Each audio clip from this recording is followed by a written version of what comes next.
నమస్కారం. శ్రీమద్ భాగవత మహాపురాణము 5వ అధ్యాయము దుందుకారి ప్రేతతత్వమును పొందుట ఉద్ధరింపబడుట 68వ శ్లోకము.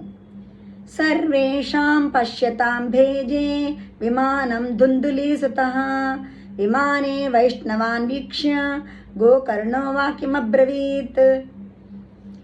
అందరినూ చూచూ ఉండగానే దుందుకారి ఆ విమానమును ఎక్కెను. ఆ విమానమునందు ఉన్నటువంటి పార్షదులను చూచి వారితో గోకర్ణుడు ఇట్లు నుడివెను. 69వ శ్లోకము. గోకర్ణ ఉవాచ అత్రైవ బహవః సంతి శ్రోతారో మమ నిర్మలాః అనీతాని విమానాని నతేషాం యుగపత్కుతః. 70వ శ్లోకము.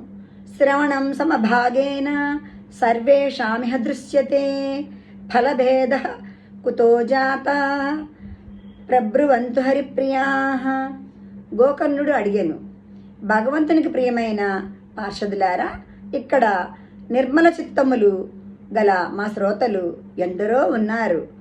వారందరి కొరకు కావలసిన విమానములను ఒకేసారి తీసుకొని రాలేదు ఎందుకు?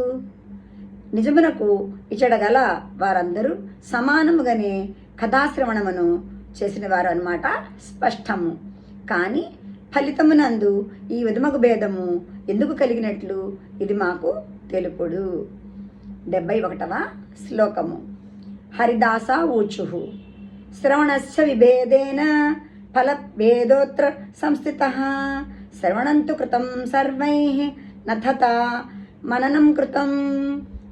భగవత్ సేవకులు ఇట్లు చెప్పిరి, మహాత్మా, వినుటయందు భేదము వలననే దాని ఫలితము నందు కూడా భేదము ఏర్పడినది.